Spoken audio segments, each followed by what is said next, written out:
بسم اللہ الرحمن الرحیم۔ اللہ تبارک و تعالیٰ کے نام سے شروع جو بڑا مہربان اور نہایت رحم کرنے والا ہے۔ اسلام کے ہر دور میں مسلمانوں پر طرح طرح کے ظلم و ستم کیے گئے اور مسلمانوں کو اللہ تبارک و تعالیٰ کی ذات اور ایمان سے دور کرنے کی ناکام کوششیں کی گئی، لیکن جو سچا مسلمان ہوتا ہے وہ اپنا سب کچھ تو لٹا دیتا ہے، لیکن وہ اپنے سچے رب کو کبھی نہیں چھوڑتا۔ اس مسلمان کا سب کچھ اس کا حقیقی مالک اللہ عز و جل ہوتا ہے۔ یہی وجہ ہے کہ اللہ تبارک و تعالیٰ اپنے بندے سے 70 ماؤں سے بھی زیادہ پیار کرتا ہے۔ ایسا ہی ایک ایمان افروز واقعہ آج کی اس ویڈیو میں ہم آپ کو بتائیں گے کہ کس طرح ایک خاتون نے اپنا سب کچھ اپنے سچے رب پر قربان کر دیا۔ پیارے دوستو، یہ ایمان افروز واقعہ فرعون کی بیوی کا ہے۔ آج کی اس ویڈیو میں ہم آپ کو بتائیں گے کہ دنیا کے سب سے بڑے جابر اور ظالم جو کہ خدائی کا دعوے دار تھا، اس کے باوجود بھی اس کی بیوی کس طرح اللہ تبارک و تعالیٰ کی وحدانیت پر ایمان لے کے آئی، ان کا ایمان لانے کا سبب کیا بنا، اور جب فرعون کو اپنی بیوی کے ایمان لانے کی خبر ملی تو اس بدبخت نے اس نیک خاتون پر کون کون سے ظلم و ستم کے پہاڑ ڈائے، اور فرعون کی بیوی کون تھی اور کس کی اولاد میں سے تھی۔ پیارے دوستو، اس قابل رشک قربانی کے بعد اللہ تبارک و تعالیٰ نے اس نیک خاتون کو کس قدر مقام اور مرتبہ عطا فرمایا تھا۔ پیارے دوستو، فرعون کی بیوی جن کا نام حضرت آسیہ رضی اللہ تعالی عنہ تھا، یہ بادشاہ مصر ریان بن ولید کی اولاد میں سے تھی، اور یہ ریان بن ولید وہی بادشاہ تھا جو حضرت یوسف علیہ السلام کے دور میں بادشاہ مصر تھا، اور یہ خوش نصیب بادشاہ حضرت یوسف علیہ السلام پر ایمان لے آیا تھا۔ فرعون کی بیوی حضرت آسیہ رضی اللہ تعالی عنہ انتہائی حسین و جمیل خاتون تھی، کیونکہ یہ خاتون بادشاہ کی اولاد میں سے تھی، اسی وجہ سے اس کے پاس مال و دولت کی کوئی کمی نہیں تھی، اسی وجہ سے ہر وقت خدام ان کے آگے پیچھے رہا کرتے تھے۔ یہ پاک دامن خاتون فرعون کو ناپسند کرتی تھی،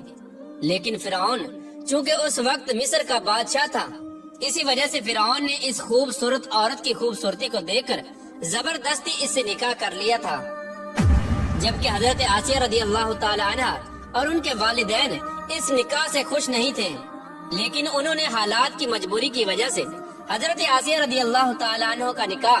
فرعون سے کر دیا تھا۔ پیارے دوستو، فرعون کو حکومت و سلطنت اور مال و دولت کی کثرت اور طاقت کے نشے نے حد سے زیادہ مغرور اور بے لگام بنا دیا تھا۔ اس طرح اس بدبخت کافر نے ہزاروں بنی اسرائیل کے لوگوں کو اپنا غلام بنا کے رکھا ہوا تھا اور ان پر طرح طرح کے ظلم کرتا تھا۔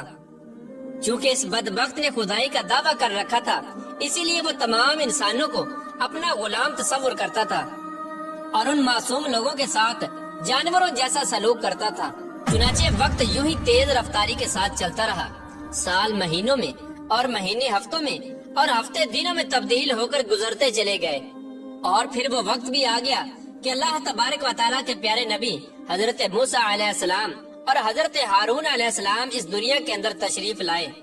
اور مصر کی سرزمین لا الہ الا اللہ کی صداؤں سے گونج اٹھی۔ اللہ تبارک و تعالیٰ نے حضرت موسیٰ علیہ السلام اور حضرت ہارون علیہ السلام کو فرعون کی طرف اور ان کی قوم کی طرف دعوت حق دینے کے لیے اور ہدایت کی طرف بلانے کے لیے مبعوث فرمایا تھا۔ اللہ تبارک و تعالیٰ کے ان پیغمبروں نے بنی اسرائیل کے لوگوں کو اللہ تبارک و تعالیٰ کی وحدانیت کی طرف بلایا اور لوگوں کو باطل معبودوں کی پوجا کرنے سے منع کیا۔ حضرت موسیٰ علیہ السلام نے فرعون کو طرح طرح کے معجزات دکھائے،